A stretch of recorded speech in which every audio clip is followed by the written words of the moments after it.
여러분 모두에게 하나님의 위로와 축복이 있기를 축복합니다. 아멘. 하나님은 우리를 너무 사랑하셔서 우리를 사랑한다고 고백하시는 것을 말씀뿐 아니라 독생자를 십자가에 죽게 하심으로 우리에게 알려주셨습니다.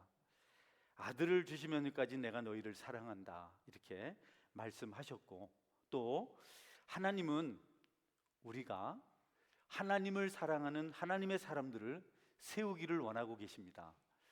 은혜 받았으니 끝이다가 아니고 너희들이 은혜 받았으니 또 너 같은 사람들을, 은혜 받은 사람들을 너희들이 세워가야 한다. 그래서 전도하고 양육하는 것을 너무 좋아하세요. 길러내는 것을 너무 좋아하십니다. 하나님은 그 일을 위해서 모든 것을 우리에게 주셨습니다. 그리고 어떤 환경에서도 하나님이 택하신 자들, 또 돌봄을 받는 자들이 축복된 삶을 살아갈 수 있도록 도와주십니다. 그 하나님의 방편 중에 가장 중요한 것이 사람을 세우신 것입니다. 여러분, 하나님은 또 다른 성도를 세우기 위해서 역할을 하게 하는 많은 것들이 있는데, 그 중에 대표적인 역할, 대표적인 방편이 성도입니다. 저와 여러분입니다. 하나님 그들을 세워서 또 다른 사람들을 가르치고 길러내길 원하고 계십니다. 그런데 여러분, 그렇게 쓰임을 받는 사람들 중에는 아주 훌륭한 사람들이 있습니다. 조건이 좋은 사람들, 지식도 많고 성품도 좋고 믿음도 좋고 정말 나무랄 데가 없는, 저절로 머리 숙여지는 그런 일꾼들이 있습니다. 그러나 반면에는 자격이 없어 보이는 사람, 또 실제로 자격이 없습니다. 그런 사람들도 택하셔서 일꾼을 세우는 일에 쓰세요. 잘 안 맞잖아요. 우리는 그러잖아요. 그 사람 따라가면 망한다. 실제로 망하기도 하죠. 그 사람한테 배우면 큰일 난다, 이런 말을 하는데 그 말도 맞습니다. 혼란합니다. 하나님 어떻게 저런 사람을 세워서 일을 하시나? 이 사람은 참 좋은데 왜 그러실까? 여러분, 우리가 혼란스럽긴 하지만 하나님은 우리가 알고 있는 주관적인 혹은 객관적인 사실을 넘어서 초월적으로 일하시는 분이십니다. 할렐루야. 우리가 생각하면 망해야 되고 안 돼야 되는데 그도 사랑하세요. 악인과 선인 모두에게 이른비와 늦은비를 내려주세요. 그래서 여러분, 때때로 악한 자들을 통해서도 하나님께서 일하시는데, 그런 하나님의 놀라우신 성품, 그 초월적인 능력을 보면서 우리는 하나님께 감사하고 찬양하고 경외함을 가질 수 있어야 되겠다. 여러분, 하나님의 일을 기억하시고 하나님께 영광 돌리시기를 주의 이름으로 축원합니다.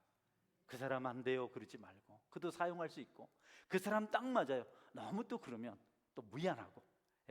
모세를 통해서 여호수아 갈렙을 세웠습니다. 엘리야를 통해서 엘리사를 세웠습니다. 이 사람들은 대단한 사람들입니다. 확실히 훌륭한 지도자입니다. 뭐 어느 목사님이 왕대밭에서 왕대 난다 이렇게 하는데, 훌륭한 사람을 통해서 훌륭한 지도자가 나온 경우가 바로 여호수아, 갈렙, 엘리사입니다. 그러나 열악한 환경에서, 말도 안 되는 환경에서 세움을 입은 사람들이 있죠. 모세도 그런 사람 중에 하나입니다. 여러분, 모세는 80의 나이에 부름을 받았어요. 이스라엘의 지도자로 80세의 부름을 받아서 120세까지 40년 살면서 그 뜻을 이루었습니다. 모세가 자격 있는 사람인가라고 질문할 때 반은 맞습니다. 반은 아닐 수도 있습니다. 왜냐하면 모세 스스로 나는 자격이 없습니다, 나 말고 다른 사람 보내소서. 모세가 그렇게 말한 이유가 있어요. 모세는 40살 때 사람을 죽였습니다. 하나님께서 그를 세우셔서 이스라엘 지도자로 세우셨어요. 모세는요, 성장 환경도 너무 안 좋습니다. 너무 안 좋습니다. 성장 환경이, 여러분, 태어났을 때 죽을 위기에 살았어요. 매일 군대들이 사람을 죽이려고, 남자로 태어난 아이를 죽이려고 큰 군홧발로 뛰어오고 말이죠. 칼, 창 부딪히는 소리가 나고, 언제 죽을지 모르는 그 부모님 아므라므가 요괴벳은요 가슴 졸이며 살았습니다. 여러분, 얼마나 불행한 환경입니까? 여러분, 환경을 넘어서는 것이 하나님의 은혜인 줄 믿으시기 바랍니다. 나는 환경이 그래서 안 돼요 이런 말 하면 안 돼요. 여러분, 주님을 꼭 붙들고 그 환경을 넘어서는 축복 누리시기를 축원합니다. 부모님도 늘 슬프고 늘 마음이 아팠어요. 우리 아들 죽으면 어떻게 하나, 여러분, 아주 중지 가슴 떨면서 죽을 각오를 하고 3개월을 숨겨 키웠는데 이제 더 이상 할 수가 없어요. 그래서 여러분, 아이는 다 소중하잖아요. 아이를 소중히 여기면 안 되잖아요. 소중히 여기지 않으면 안 되잖아요. 아이를 귀찮게 여기면 안 되잖아요. 오직 부모만 바라보고 사는데 자기들 한계를 넘었을 때, 더 이상 자기들이 보호할 수 없을 때, 여러분, 아이를 위해서 갈대 상자를 만들었습니다. 그리고 역청을 발라서 물 새지 않게 했어요. 거기 아이를 담아서 나일강에 띄웠습니다. 무슨 뜻이냐면 이제는 내가 아니고 하나님께서 하신다. 하나님을 믿고 아이를 악어가 우글거리는 나일강에 띄웠습니다. 여러분, 우리 손에 할 수 없는 일은 우리가 하려고 하지 말고 하나님께 맡기는 은혜가 있기를 주의 이름으로 축원합니다. 여러분, 우리가 할 수 없는 일이 너무도 많습니다. 근데 우리가 그것을 다 하려고 하면 사랑을 포기해야 되고, 인내를 포기해야 되고, 평강을 포기해야 됩니다. 순종을 포기해야 됩니다. 그래서 모세의 부모님은 모세를 갈대 바구니에 담아서 띄워놓고 하나님께서 해주세요. 두 사람은 노아의 방주를 통해서 노아의 가족이 보호받은 것이나, 갈대 상자 속에서 모세가 보호받을 것이나 똑같다고 생각했어요. 그런 믿음을 가지고 있었어요. 하나님 의지하기로 작심하고, 거기 여러분 갈대 바구니를 나일강에 띄웠는데 하나님께서 모세를 살려주셨습니다. 할렐루야. 믿음대로 됐습니다. 한계가 있습니다. 어려움이 있습니다. 여러분의 손으로 하려고 하지 마세요. 부작용이 생깁니다. 하나님 말씀하시라는 대로 무엇보다도 서로 열심히 사랑하고, 무엇보다도 하나님을 믿고 기도하는 것이 모세의 부모님을 통해서 우리가 배우는 지식입니다. 네, 그렇게 왕궁에 들어가서 자라는데요, 여러분 40세 되던 해 살인자가 돼서 도망을 쳤습니다. 얼마나 마음 아픈 일이에요. 왕자인 그가 도망을 쳐서 광야에서 40년을 살았습니다. 그는 살인의 추억이죠. 영화 제목도 있잖아요. 그 쓰리쓴 기억을 가지고 40년을 광야에서 삽니다. 나는 살인자야. 나는 자격 없어. 나는 나라를 망친 사람이야. 여러분, 그런데 하나님께서 그를 불러서 지도자로 세운 겁니다. 또 다른 자격 없는 지도자 이야기가 또 나옵니다. 사무엘 상에 보면 엘리 제사장 가문이 나오죠. 엘리 제사장은 하나님의 모든 제사를 맡아 지내는 아주 중요한 위치에 있는 사람입니다. 세습되는 것이기 때문에 두 아들 홈냐 비나스도 제사장이었습니다. 그런데 여러분, 너무 죄를 많이 지었어요. 성경에 보면 이 엘리의 두 아들 제사장 홈냐 비나스가 악한 일을 했습니다. 전쟁에 나라를 빼앗기고, 전쟁에서 법궤도 빼앗기고, 그들이 지은 죄를 제사장 홈냐 비나스가 어떤 죄를 지었냐면 하나님께 드리는 성물을, 하나님께 드릴 제물을 드리기도 전에 강제로 빼앗아다가 자기들이 먼저 먹어버렸어요. 제사장이. 그리고 성전에서 열심히 일하는 가련한 여인들, 그 충성스러운 여인들을 데려다가 성적인 죄를 지었어요. 여러분, 그런데 그 시기에 기도하는 어머니 한나가 아들을 하나 낳았어요. 그 아들의 이름이 사무엘인데요, 그 아들을 누가 키워줬냐면 엘리 제사장이 키웠습니다. 상상도 못할 일이잖아요. 그 타락한 제사장, 나중 솔로몬 때 그 가문이 멸문제하를 당합니다. 마지막 아비아달 때 싹 그 가문이 끝이 나요. 그리고 사독 계열의 제사장들이 다시 생겨납니다. 너무 놀라지 마시고 하나님의 초월적인 은혜 앞에 감사하시기를 주의 이름으로 축원합니다. 어떻게 그런 제사장한테 이 기도로 태어난 아이를 맡기나. 그런데요, 사무엘이요, 이스라엘 역사 속에서 가장 훌륭한 지도자였습니다. 아멘. 예. 너무 신앙은 우리가 이해할 수 없는 아이러니가 많습니다. 역설적인 내용이 너무도 많습니다. 다윗은 어떻습니까? 오랜 세월 동안 사울 왕에게 쫓겼습니다. 광야만 쫓겨다녔습니다. 그런데 그 과정을 통해서 그는 이스라엘의 성군으로, 훌륭한 왕으로 준비될 수가 있었습니다. 너무도 이해하기 어려운 하나님의 섭리를 우리가 늘 묵상해야 됩니다. 혹독한 채찍이 은혜 방편이 되기도 하고, 많은 재난이, 많은 어려움이 우리에게 기적을 가져다 주기도 합니다. 그래서 너무 불쌍히 여기지도 말고 너무 자랑도 하지 않아야 됩니다. 하나님께서 그를 축복하시고 붙들어 주실 줄 믿으시길 바랍니다. 할렐루야. 하나님 믿고 있는데 너무 걱정하지 마세요. 너무 멀리 가 있는 아들 걱정 너무 하지 마세요. 하나님이 돌보시고 계시죠. 한나처럼 기도하면 하나님께서 일하십니다. 우리는 누군가를 위해서 봉사하며 살아갑니다. 네, 그 위치에 있습니다. 그냥은 못 살죠. 또 누군가가 섬김을 받고 살아갑니다. 섬김을 받든 섬기든 그 중심에 하나님을 신뢰하는 믿음이 있어야 된다. 이 일을 하시는 분은 하나님이시다. 하나님을 믿고 순종하는 일은 내가 하는 어떤 수고보다도, 내가 가진 어떤 능력보다도, 어떤 열심보다도 탁월한 것이고 중요한 것이다. 이 믿음이 여러분에게 항상 있기를 주의 이름으로 축원합니다. 여러분에게 산을 옮길 만한 믿음이 있고 죽은 자를 살릴 만한 능력이 있어도 그 배경에 하나님이 계시다는 사실을 믿을 때 여러분의 섬김이 열매가 되어서 하늘나라 상달될 수 있다.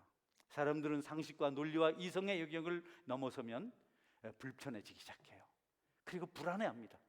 그리고 때때로 분노하기도 합니다. 가나안 땅 앞에 섰을 때 정탐꾼들이 돌아서 부정적인 보고를 했습니다. 성벽이 높습니다. 거기는 장대한 자들, 안악자손이 있습니다. 철병거가 있습니다. 우리는 메뚜기 같습니다.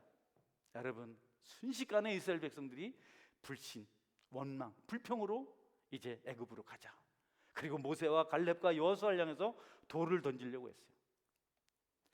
그들은 광야로 다시 돌아갔습니다. 여러분, 40년 동안 그런 원망하고 불평한 모든 것들이 다 사라졌어요. 실제가 사라진 것이 아니고 그들이 다 죽었습니다. 광야를 지내는 동안 이스라엘 공동체가 새롭게 거듭났다. 광야 같은 삶을 살게 될 때 좌절하지 마시고 여러분이 거듭날 것을 기대하시길 바랍니다. 할렐루야. 질병이 있고 경제적인 어려움이 있고 인간관계 힘들 때 그것이 끝인 줄 말고 사고 생각하지 마시고 이것이 지나고 나면 내가 새롭게 되리라, 축복받을 자로 준비되리라, 깨끗한 것이 되리라 기대하십시오. 이스라엘 백성들 원망하던 사람 광야에서 다 죽었습니다. 다만 감사하던 모세, 여호수아, 갈렙만 다시 가나안 땅 앞에 섰습니다. 그런데요, 모세가 가나안 땅 앞에 섰는데 이스라엘 백성 또 불평했어요. 원망했습니다. 그래서 하나님 명령을 어기고 지팡이를 휘둘렀습니다. 지팡이를 가지고 반석을 딱딱 2번 쳤습니다. 우리가 이 반석에서 물을 내려, 그냥 반석만 명하라 했는데 여러분, 안타깝게도 모세가 죄를 짓고 가나안 땅에 못 들어갔습니다. 뭘 말합니까? 모세 같은 지도자도 하나님을 거역하고 임의로 행하니까 그런 무서운 징계를 받았습니다. 죄인들을 돌이키게 하고 믿음으로 양육하는 일이 사람의 손에 있지 아니하고 하나님의 손에 있음을 여러분이 알아야 합니다. 내 자녀를 노엽게 하지 말라. 힘드시죠? 자녀 키우기가 얼마나 어렵습니까? 여러분, 하나님의 손에 맡길 수밖에 없습니다. 할렐루야. 아이가 돈을 훔쳐간 걸 뻔히 알아도 막 내가 언제 훔쳐갔냐 그러면 그분 말이 하도 지랄을 해가지고 알면서도 그냥 참았답니다. 그냥 내가 잘못했다 했답니다. 여러분, 이와 같은 방법으로 하나님께 양육을 맡기는 것이 잘하는 것이다. 그러면서도 하나님은 그 일을 위해서 복음을 전하고 말씀으로 양육하라, 계속해서 전도하라 그러세요. 온 세상이 하나님 앞에 나오는 것이 하나님의 뜻입니다. 온 천하에 다니며 만민에게 복음을 전파하라. 제자들은 물고기 잡는 기술자들이었어요. 어부들이었습니다. 근데 예수님께서 이제는 내가 너희를 사람 낚는 어부가 되게 할 것이다, 나를 따라와라, 이렇게 말씀하셨습니다. 그리고 그들이 사람 낚는 어부로, 전도자로 살다가 여러분 실패하고 갈릴리 호수로 갔는데요, 주님께서 거기 찾아오셔서 이제는 물고기를 넘어서 들판의 목초지를 바라보게 하시고 양떼를 돌봐라, 양떼를 양육하라, 이렇게 말씀하십니다. 어부는요, 물고기를 잡을 뿐 아니라 그 물 안에 있는 고기를 선별하는 능력이 있습니다. 할렐루야. 그러니까 잡아야지, 많이 잡아야 뭐 좋은 것도 나오고, 그러니까 전도는 무작위로 하는 겁니다. 할렐루야. 때를 얻든지 못 얻든지 하는 겁니다. 다음에 합시다. 방법이 틀렸습니다. 좀 기다려 봅시다. 이게 아닙니다, 여러분. 온 천하에 나가서 만인에게 복음을 전하는 겁니다. 이 거부가 금을 던질 때 좋은 고기 나쁜 고기 선별할 능력이 없어요. 우리도 똑같아요. 우리도 그냥 복음 전하고, 어부들도 금을 던져서 고기 잡으면 거기서 비싼 고기, 값싼 고기를 구별할 수 있다는 거죠. 낚시도 마찬가지죠. 좋은 고기만 물릴 수 있겠습니까? 아니잖아요. 잡아보면 좋은지 나쁜지 큰지 작은지 알 수 있다고요. 그래서 우리가 주님의 일을 할 때, 영혼을 세우고 살리는 일 할 때 만천하에 다니며 복음을 전하는 일, 무조건 예수님을 전하는 일 우선으로 할 수 있어야 되겠다. 그 다음에 일꾼도 세워지고 양육하는 일도 가능하게 된다. 하나님을 섬기고 영혼을 살리는 일은, 이 목양은 선별하는 것 같아요. 전도하는 것은 물고기 잡는 것 같고, 우리가 사람이 전도되어 오면 거기서 선택한 자를 만날 수가 있고 또 아닌 사람도 만날 수 있습니다. 한번 볼까요? 누가복음 14장 22절 23절. 종이 이르되 주인이여 명하신 대로 하였으되 아직도 자리가 있나이다. 주인이 종에게 이르되 길과 산울타리가로 나가서 사람을 강건하여 데려다가 내 집에 채우라. 네, 보세요. 주인이 잔치를 배설하고 약속된 사람들을 부르러 종들을 보냈어요. 근데 다 안 온대. 바빠서 소사하고 밭사하고 장가가서 안 온대. 주인은 태산같이 많은 잔치 음식을 준비했는데 아무도 안 오는 겁니다. 이거보다 더 쓰리고 처절한 일이 없습니다. 우리가 여기 이제 말씀 집회 말씀 잔치거든요. 안 오기만 해봐. 여러분, 그냥 내가 미안합니다. 그러니까 안 오는 거야. 그러니까 종들에게 거리 가서 골목에 가서 저 산울가에 가서 가난한 자들, 몸이 불편한 자들, 소외된 자들 다 데려와라. 그 사람들은 아무도 챙겨주지 않는데 종들이 가서 오라 하니까, 부잣집에서 오라 하니까 좋아서 막 온 겁니다. 다 온 겁니다. 다 골목에 있던 사람들, 뭐 성문 앞에 앉았던 사람들, 그냥 다리 아파서 못 움직이는, 눈 멀어서 아무 데도 못 가는 사람들 전부 다 왔어요. 그래도 자리가 비어요. 그래서 말합니다. 주인이 명령하신 대로 했는데 아직도 빈자리가 많습니다. 그래, 이번에는 강건하에 들여다 내 집을 채워라. 할렐루야. 무조건 아멘 좀 해보세요. 시간 오래 갑니다. 지금 40분이 벌써. 빨리 맞춰야 되는데. 여러분, 강건하에 채워라. 무조건 전도에다 채우는 일이 첫 번째 일이고, 그 다음에 양육하는 일인 줄 믿으시길 바랍니다. 그래서 복음을 전해야 돼. 복음 외에는 다른 사람들을 주님께로 인도할 수 없다. 여러분, 복음 전도를 소홀히 하는 것은 아주 위험합니다. 어디든지 언제든지 복음을 전해야 됩니다. 게으른 사람들, 나태한 사람들은요, 내일이 있다고 말합니다. 그러나 성경은 내일 일을 자랑하지 말라. 오늘 하루 동안에 너에게 무슨 일이 일어나는 줄 내가 알 수 없느니라. 네, 내일이 없습니다. 다른 방법 해보자고 합니다. 다른 길로 한번 찾아보자고 합니다. 너무 오래된 방법 하지 말자 합니다. 하나님 말씀이 제일 오래됐고 그 다음에 전도 방법이 오래된 줄 믿으시기 바랍니다. 하나님 옛 것을 좋아하세요. 다른 게 뭐 있습니까, 여러분? 복음밖에 없습니다. 주님은 전도하는 것은 미련한 것이다 말씀하셨어요. 전도는 미련한 것이다. 그리고 전도하면 핍박받는다, 박해받는다. 그러나 박해받으면서 미련한 복음을 전하는 것이 주님의 일을 이루는 것이다. 여러분, 그게 주님 방법이라는 겁니다. 다른 길이 있을까요? 아닙니다. 복음밖에 없습니다. 바울은 죄수가 되어서 감옥에 갑니다. 로마로 끌려갑니다. 로마 감옥에 갔습니다. 여러분, 피정복자, 정복당한 백성은 고달픕니다. 무시당합니다. 인간 취급 못 받습니다. 로마는 세계를 정복했고 황제는 신대접을 받았습니다. 거긴 완전히 인본주의 국가입니다. 군대와 돈과 노예와 향락이, 지식이 판을 치는 그런 나라입니다. 거기 가서 복음을 말할 수 없어요. 부끄러워요. 십자가에 옷 벗김을 당하고 채찍 맞고 못 박혀 죽은 초란 나사렛 목수 출신 예수 믿으라면 로마 사람들이 비웃습니다. 근데 바울은요, 나는 복음이 부끄럽지 않다. 누가 뭐라고 해도 영혼을 살리고 천국 가게 하는 것은 복음밖에 없다. 그래도 감옥에 갇혀 죄인이어서도 그는 복음을 전해서 몇 사람의 구원자를 얻을 수가 있었습니다. 여러분, 로마서 1장 16절 볼까요? 같이 읽어볼까요? 시작. 내가 복음을 부끄러워하지 아니하노니 이 복음은 모든 믿는 자에게 구원을 주시는 하나님의 능력이 됩니다. 먼저는 유대인에게요, 그리고 헬라인에게로다. 예. 다른 거 다 필요 없고 복음, 내가 복음을 부끄러워하지 아니하노니.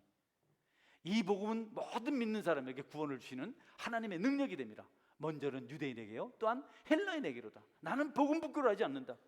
여러분도 복음 부끄러워하지 말고 복음 전하는 열심 가지시기를 주의 이름으로 축원합니다. 여러분, 바울은요 율법으로는 선생이고 신분으로는 로마인이었습니다. 로마 시민권을 가졌습니다. 지식으로는 가멜을 문에서 배웠습니다. 그는 부자였습니다. 그는 열심으로, 여러분, 열심당 교회를 박해하는 그런 힘을 가지고 있었어요. 지휘는 바리새인이었습니다. 그런데 그가 예수님을 만나자마자 전도자가 됐습니다. 바울은 경험했습니다. 복음을 들은 죄인들이 회개하는 것을 보았습니다. 악한 자들이 변화되는 것을 보았습니다. 복음을 들은 미개한 자들이 문명이 되는 것을 똑똑히 보았습니다. 가는 곳마다 복음을 듣고 사람들이 새로워지는 것을 보았습니다. 그 무엇으로 되지 않던 일이 복음이 증거되니까 되게 되는 것을 보았습니다. 아, 복음은 능력이구나. 모든 것을 가능하게 하는구나. 하나님 말씀은 살아있구나. 생명이 살아나고 교회가 세워지고, 여러분, 그런 것을 보면서 나는 로마를 향해서 복음 전하는 것을 부끄러워하지 않겠다. 복음은 구원을 주시는 하나님의 능력이라, 이렇게 외친 겁니다. 예, 제가요 짧게 예화를 드리고 결론을 만들어 가겠습니다. 저는 충주 댐이 세워진 그 남한강 상류에서 살았습니다. 제 고향은 침수됐습니다. 근데 여름 되면 고기를 많이 잡았어요. 장마철이면, 비 오는 날이면 공치는 날이다. 밭에 안 가도 돼요. 논에 안 가도 돼요.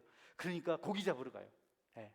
비가 오는 날은 고기 잘 잡힙니다. 아직 흙탕물이 나가기 전에 두 육형제 중에 사형제가 고기 잡으러 갔거든요. 한 명만 낚시질을 합니다. 근데 고기 너무 잘 잡아요. 야, 잡았다, 또 잡았다, 형님 잘한다, 큰 거 잡았다, 막 그러는데 너무 큰 고기가 물려서 낚시가 떨어져 나갔어요. 고기를 잡아야 되는데 형님이 너무너무 안타까워하더라고요.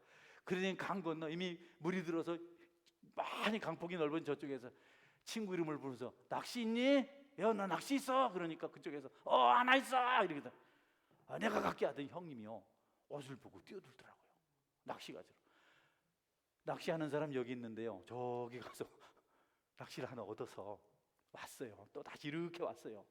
고생해 와서 너무 기대가 차가지고 낚시질을 매가지고 이제 낚시를 딱 끼워서 쨍기면 되는데, 낚시를 붙들고 있어도 형한테, 야, 형 이름이 부영이었거든요. 부영아, 낚시 내라니까 없네. 추워가지고 떨다가 낚시를 모래 위에 떨어뜨린 겁니다. 머리 한 대 맞고 돌 하나 치우고 돌 여러 개 치우고 모래다 파도 낚시를 못 찾았습니다. 그날 낚시 놓친 형님 참 머리 많이 맞았습니다. 여러분, 무슨 말씀드립니까? 고기는 낚시로 잡습니다. 할렐루야. 영혼은 복음으로 구원합니다. 복음의 능력 아니면 절대로 안 됩니다. 침묵하지 말고 두려워하지 말고 예수님을 전해서 이 땅에 있는 하나님이 택한 자들을 여러분 주께로 인도하시는 은혜가 있기를 바랍니다. 여러분, 우리는 이 일을 안 하면 영혼을 얻지 못해요. 새 생명을 얻지 못합니다. 오늘 어린이 주일인데요, 육신의 아이들도 소중하지만 영적 자녀가 없어요. 새 생명이 없어요. 전도가 되지 않아요. 여러 가지 이유를 말합니다. 그러나 제가 하는 것 하나는 우리가 전도하지 않아서 그렇습니다. 할렐루야. 좋은 게 많이 생겨서 그래요. 뭐 어쩐데 아는데 우리가 침묵해서 그렇습니다. 전도하니까 오잖아요. 전도하는 곳은 부흥이 되잖아요. 그리고 주님은 이제, 지금까지는 고기를 잡는 어부로 살았지만 이제는 고기 낚는 어부가 되라 하시고, 이제 다음번에는 고기를 선별하는 어부가 되라, 돌보는 어부가 되라, 이렇게 말씀하셨습니다. 푸른 초장에 양떼들 인도해서 거기서 쉬게 하고, 거기서 푸른 초장에서 그들이 먹게 하고, 그리고 마시게 하라. 주님께서 처음에 갈릴리 바다에서 제자들을 부를 때 사람 낚는 어부가 되게 하겠다, 이렇게 불렀습니다. 두 번째 제자들을 찾아갔을 때는 내 어린 양을 먹이라, 내 양을 먹이라, 내 양을 먹이라, 이렇게 하셨어요. 예, 이제는 너희들이 전도한 자들을 세워라, 양육해라, 일꾼이 되게 만들어라. 특별히 내 어린 양을 먹이라. 어린 양 먹이라 하셨고요, 그냥 큰 양 먹이라 하셨어요. 어린 양 램프, 헬라어로는 알리온, 그리고 큰 양 sheep, SHEP, sheep, 헬라어로는 프로바스타. 처음에는 어린 양, 두 번은 큰 양을 먹이라, 이렇게 말씀을 하세요. 교회가 해야 될 중요한 일은 양을 먹여서 자라게 하는 것입니다. 여러분, 처음 온 성도들을 여러분이 잘 먹이시기를 주의 이름으로 축원합니다. 잘 먹이셔야 됩니다. 처음에 온 사람들은 교회가 낯설어요. 어디 가도 똑같아요. 어느 교회를 가도 처음 가면 익숙하지가 않습니다. 특별히 신앙이 어린 사람들은 믿음이 겨자씨만 것밖에 없고, 또 교회 오래 나오지 않아서 너무 낯설어서 힘이 듭니다. 그들을 힘들게 하는 것이 뭐냐면 무관심입니다. 여러분, 친절하게 인사하시기를 바랍니다. 할렐루야. 여러분 표정이 무뚝뚝해요. 왜 나를 보고 무뚝뚝합니까? 내가 지금 무뚝뚝합니까? 무뚝뚝하면 안 돼요. 항상 웃으세요. 내시처럼 웃으세요. 친절해야 됩니다. 그리고 종교적인 무거운 짐을 요구하면 안 됩니다. 익숙하지 않은 교회 분위기, 그들에게 힘듭니다. 여러분, 예배 분위기를 너무 경박하게 하면 그들은 실망을 해요. 교회가 경건한 줄 알았는데 교회가 이상하나? 여러분, 기도도 새가족들하고 기도할 때는 너무 이상한 소리 내지 마세요. 괴성 지르지 마세요. 깜짝 놀랍니다. 놀라서 돌아갑니다. 현실성 없는 황당한 행동을 우리가 절제할 필요가 있다. 양을 돌보고 세우려면 그들을 이해하고 눈높이를 그들과 맞춰야 된다. 여러분에게 그런 특별한 은혜가 있기를 주님의 이름으로 축원합니다. 여러분, 연약한 자는 교회를 오래 다닌 중에도 있습니다. 교회 오래 다니고 일을 많이 해도 연약한 사람이 있습니다. 그들도 사랑해야 됩니다. 할렐루야. 성숙하지 못하면 많은 일을 하고 교회를 오래 다녀도 여러분 안 돼요. 어떤 나름대로의 지식을 가지고 기준을 가지고 신앙생활하는 사람이 있습니다. 그래서 수용성이 부족해요. 그래서 그분들은 자주 상처를 주기도 하고 상처를 받기도 합니다. 특별히 그들은 약자에게 강합니다. 어떻게 강하냐면 연약한 약자에게는 너무 자신만만하게 대합니다. 친절도 지나쳐서 부담을 줍니다. 또 강한 약자에게는 횡포를 부립니다. 예수님은 강한 약자였어요. 종교 지도자들, 신앙에 온전치 못했던 바리새인들, 서기관들이 예수님이 강하지만 약자이기 때문에 그는 죽였습니다. 십자가에 매달아 죽였습니다. 무슨 뜻이냐면 예수님은 우주 만물을 지으시고 통치하시는 분이십니다. 죽은 자를 살리시고 병든 자를 고치십니다. 이 세상이 다 덤벼도 이길 수 없는 자입니다. 그러나 그분이 왜 약하냐면 하나님의 뜻을 이루어야 되기 때문에. 저는 여러분들이 강한 약자가 되기를 주의 이름으로 축원합니다. 주님이 십자가에서 내려와서 행포를 부리면 하나님이 이루어지지 않기 때문에 모든 수모를 다 겪습니다. 침뱉음도 당하고 채찍도 당하고, 여러분 옷벗김도 당하고 조롱도 당하고 못박힘도 당하고. 야, 참 놀랍죠. 여러분들이 강한 약자가 되셔서 아직 미성숙한 사람의 아픔을 다 받아내시는 성숙한 성도가 될 수 있기를 주의 이름으로 축원합니다. 할렐루야. 우리가 그렇게 돼야 됩니다. 하나님은 우리를 그렇게 양육하라고 제자들을 세우셨고 또 우리에게 그런 사람들을 보내주셨습니다. 데살로니가전서 5장 14절 볼까요?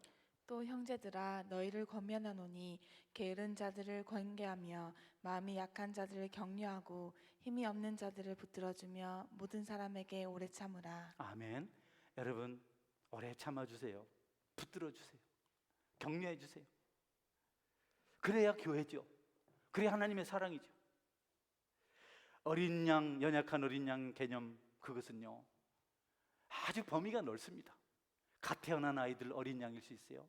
교회 갓 나온 아이가 어린 양일 수 있습니다. 그러나 오래 교회 다니는 사람도 어린 양일 수 있습니다. 신앙 연중이 짧으면 다 어린 양 아닙니다. 갓 믿은 사람들이 얼마나 성숙한 사람이 있는지 모릅니다. 깜짝 놀랍니다. 오래 믿은 사람도 연약한 사람이 있습니다. 왜 그러냐고 말하지 말고 여러분이 주님의 마음으로 그들을 돌보시기 바랍니다. 선한 목자로. 특별히 새 친구들은, 교회 새로 오신 분들은 친구가 없습니다. 관심 안 가지면 그냥 왔다 갔다 가요. 여러분, 그냥 지나치지 마세요. 저는 친절한 사람이거든요. 할렐루야. 이제 아멘 안 하면 나는 12시 넘까지 할 겁니다. 근데 뭐 여러분 손해죠 뭐. 여러분 보세요. 여러분, 제가 친절하거든요. 얼마나 친절했는지 그러더라고. 내가 청년 시절에 그렇게 하니까. 난 사실 그 자매 안 좋아했거든요. 그 전사님이 자기를 좋아한다 이런 소문을 냈더라고. 그래가지고 나 친절하. 그런 오해를 받더라도 친절하시기를 주의 이름으로 축원합니다. 주님 하늘 보자 버리고 오셨는데 우리가 왜 뻣뻣해요? 왜 우리가 어색해요? 왜 표정을 굳게 하세요? 교회 와서 그러면 안 돼요. 여러분은 하나님께 사명을 받은 자로서 여러분의 신분을 알고, 여러분의 사명을 알고, 여러분의 존재 목적을 알고 항상 양떼를 세우고 돌보는 삶을 살아갈 수 있어야 되겠다. 특정 계층이 아니라 우리는 모든 세대에 그렇게 해야 됩니다. 처음 왔든지 어린아이든지 교회를 오래 다녔든지 뭐 장로님이든지 누구든지 똑같이 섬기고 섬김을 받아야 된다. 부모님들은 내 아이 좀 부탁해요. 내 아이 좀 부탁해요. 예수님은 내 어린 양을 먹이라 이렇게 하셨어요. 여러분이 그 어린 양을 먹이시기를 주의 이름으로 축원합니다. 할렐루야. 예수님 부탁했어요. 내 어린 양을 먹이라. 주일학교만 어린 양이 아니에요. 저만 빼고 여러분 다 어린 양입니다. 할렐루야. 예. 디모데전서 빨리 지나가겠습니다. 데살로니가 전서 5장 14절입니다. 같이 읽겠습니다. 형제들아 아닌가요? 네. 우리 데살로니가 전서 한번 볼까요? 같이 읽자. 시작.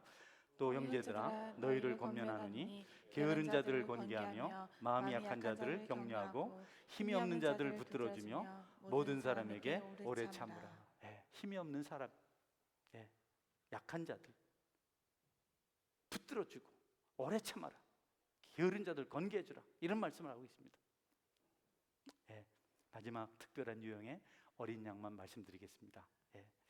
이 특별한 유형의 어린 양은 많은 시간이 필요한 어린 양, 어린 아이를 말합니다. 우리 교회는 비교적 그런 특별한 계층의 어린 양이 많습니다. 교육관에서 지금 아이들이 많이 모이고 있어요. 그 아이들은 어린 나이에 예수님을 믿었습니다. 예수님을 알아요. 근데 그 아이들의 믿음이 순수합니다. 순수함은 성도에게 기감이 되기도 해요. 아이들같이 되고 싶어요. 그러나 그들의 신앙이 인정되기까지는 많은 시간이 지나야 됩니다. 유아 세례를 받고 입교할 때까지 적어도 13년이 걸려야 됩니다. 그들을 돌봐야 됩니다. 저는 아이들이 너무 좋습니다. 옛날부터 그랬습니다. 4층 서재실에서 이렇게 책 보고 있는데 밑에서 아이들 소리가 나면 내려오고 싶어요. 정말 보고 싶어요. 내려오진 못하고 창문 열어 이래 봅니다. 여러분, 하나님은 그 아이들을 위해 맡기시고 돌보라 그러세요. 왜냐하면 그 아이들이 예수님 잘 믿으면 어른이 예수님 믿은 것보다도 더 큰 일을 더 오래 할 수 있습니다. 할렐루야. 주배 때 믿었으면 유년부, 초등부, 중고등부, 청년부 지나서 여러분 청년부가 되면 벌써 봉사할 수 있어요. 오랜 시간 봉사할 수 있어요. 특별한 유형의 어린 양을 여러분께서 잘 섬기시기를 주의 이름으로 축원합니다. 중고등부 교사분들 계시죠? 혹시 주일학교 교사가 여기 지금 계신 분 있습니까? 왜 이 시간에 오셨나요? 지금 주일학교 가야 되는데. 어쨌든 여러분 그분들은 생각해야 돼요. 저는 여기서 30년을 목회했거든요. 주일학교 아이들 많이 만났거든요. 길 가보면 어른 돼서 결혼해서 애기 걸리고 데려다니 우리 교회 안 와요. 생각해요. 이 아이 그때 아이들 중심으로 했으면 얼마나 좋았을까. 많은 아이들이 왔었는데 마음이 좀 아파요. 여러분 특별한 계층에 있는 어린 양들을 잘 돌보시기를 주의 이름으로 축원합니다. 어린아이들을 잘 돌봐야 됩니다. 어린아이들은 자기를 지혜롭게 하는 만큼 분별력이 있어요. 어른들보다 더 깨끗합니다. 어른들은요 옛날 습관을 가지고 있어요. 아이들은 그런 옛날 습관이 없습니다. 예수님 믿는 순간 확실한 신앙입니다. 어른들은 이 구습이 있어요. 술, 담배, 도박 이런 거 합니다. 예수 믿다가도 하고 기도 안 하고 기분 나쁘다고 술 마시잖아요. 어떤 분 장로 안 됐다고 집에 가서 양주를 2병 깠다 이런 얘기를 어느 목사님 하시더라고요. 여러분 아이들은 그렇지 않아요. 아이들은 골칫거리가 아닙니다. 아이들은 소망입니다. 우리는 그 어린 양을 발굴해서 하나님의 제자로 주님의 제자로 세워야 됩니다. 훨씬 더 성인보다도 큰 일을 많이 할 수 있는 기회가 있습니다. 그래서 아이들을 돌보고 아이들을 잘 살펴야 됩니다. 우리가 그렇게 하지 않으면 아이들을 마귀도 가르치려고 해요. 우리가 진리를 가르쳐 주지 않으면 마귀가 그들의 마음에 가라지를 심습니다. 격가 생깁니다. 어린아이들이 마귀의 노예가 되어서 여러분 어른들의 죄를 짓고 있습니다. 촉법소년 많이 듣습니다. 왜? 큰 죄를 지었습니다. 남을 때리고 혹심적으로 죽이기까지 하고 축법소년, 아직 나이가 어려요. 법이 어떻게 할 수 없는, 분별력이 없는 아이, 그런 아이들이 왜 생길까요? 여러분, 저와 여러분의 책임인 줄 믿으시기 바랍니다. 아이들은 깨끗한데 깨끗한 마음에 우리가 복음을 전하지 않으면 마귀가 나쁜 것을 심어서 아이들을 그렇게 만들어요. 뼈저린 아픔입니다. 교회가 왜 다음 세대를 생각해야 되는지, 숫자를 늘리고 앞으로 무슨 큰일을 하려는 게 아니고 그 아이들이 마귀의 종이 되지 않도록 우리가 해야 하기 때문에 그렇습니다. 할렐루야. 그 아이들을 데려가서 별짓을 다 시킵니다. 별일을 다 하게 만듭니다. 말로 할 수 없는 그런 악한 일을 합니다. 마땅히 행할 바를 아이에게 가르치라. 그러면 늙어서도 그것을 떠나지 아니하리라. 이 사명을 감당하실 수 있기를 바랍니다. 말씀 맺습니다. 성도 여러분, 여러분들이 아이들을 십자가의 사랑으로 사랑하십시오. 정말 진심으로 사랑하십시오. 그 아이들이 감동받도록 사랑하십시오. 그 아이들이 자라나서 또 자라면서 여러분 이야기를 하게 하십시오. 나 그때 교회에 그 집사님이, 그 장로님이, 그 권사님이, 그 성도님이 이렇게 해줬단다. 나 그래서 예수 믿었단다. 십자가 사랑 이야기를 그들에게 들려주십시오. 어릴 때 들으면 잊질 않아요. 잊을 수가 없어요. 주님의 사랑이 어떤 것인지 가르치십시오. 제가 초반에 모세 이야기를 했습니다. 모세가 강가에 던져졌다가 여러분 바로의 공주가 데려서 양자로 삼습니다. 하나님께서는 모세 친어머니 요게벳을 보내서 모세를 양육하게 했습니다. 유모가 되게 하셨어요. 그런데 여러분 어때요? 하나님 왜 그렇게 하셨을까요? 모세 오경, 창세기, 출애굽기, 레위기, 민수기, 신명기는요 모세가 기록했습니다. 모세는 자기 이야기를 알아요. 모세가 출애굽기를 썼어요. 하나님은 요게벳을 통해서 모세가 어떻게 태어났으며 어떻게 자랐으며 자기들이 어떻게 모세를 도왔으며 하나님이 어떻게 모세를 길렀는지를 다 들려주었습니다. 바로 그것 때문에 요게벳을 직접 유모로 보내셔서 모세를 양육하게 했습니다. 여러분들에게도 그런 이야기를 아이들이 할 수 있도록 신앙 이야기를 들려주시기를 주의 이름으로 축원합니다. 할렐루야. 뭐 먹으러 갈까? 뭐가 좋니? 이런 거 하지 말고 아이들이 자라서 내 어머니에게, 내 아버지에게, 내 형님에게, 누님에게, 언니에게, 오빠에게, 교회 집사님에게 나는 이런 이야기를 들었습니다. 교회 이야기를 들었습니다. 십자가 이야기를 들었습니다. 그것이 오고 오는 세대에 아이들 입술을 통해서 증거될 때 하나님 영광 받으시고 교회가 견고하게 세워져 갈 줄 믿으시길 바랍니다. 아이들이 없는 세상을 어떻게 우리가 상상할 수 있습니까? 아이들이 없는 세상을 꿈꾸는 사람들이 있습니다. 기계, 요즘 말하는 AI와 사람을 딱 접붙이면 오래 산다는 거예요. 뭐 슈퍼맨이 자켓만 입으면 하늘로 날아가잖아요. 원더우먼이 그냥 옷만 입으면 그냥 힘이 생기잖아요. 그런 시대가 온다는 겁니다. 여러분 그런 시대에 살고 싶나요? 우리 아이들이 예수님을 믿고 대를 이어서 번창하고 충만한 역사가 있을 수 있도록 여러분 어린아이들을 돌보시고 믿음이 약한 자들을 세우는 일에 힘쓰고 애쓰는 은혜가 있기를 주님의 이름으로 축원합니다. 아멘. 기도하겠습니다. 기도하실 때 하나님 약하고 어린 사람들을 갓 교회 온 사람들도 있지만 또 오래되었어도 어린아이가 있습니다. 부족한 것이 있습니다. 우리는 돌봐야 될 책임이 있습니다. 하나님께서 양육할 겁니다. 여러분 강한 약자가 되십시오. 할 수 있지만 예수님처럼 십자가에 죽으십시오. 그래야 기적이 일어납니다. 우리가 손을 쓰는 순간 하나님의 역사는 끝이 나고 더 이상 그분의 이야기는 쓰여지지 않습니다. 하나님 내가 강한 약자가 되게 하여 주옵소서. 여러분 아이들 있죠? 아이들에게 교회 추억과 예수님의 추억을 남겨주시기 바랍니다. 나는 아이들이 와서 잔디밭에 뛰놀고 뻔나무 아래서 노는 건 너무 좋습니다.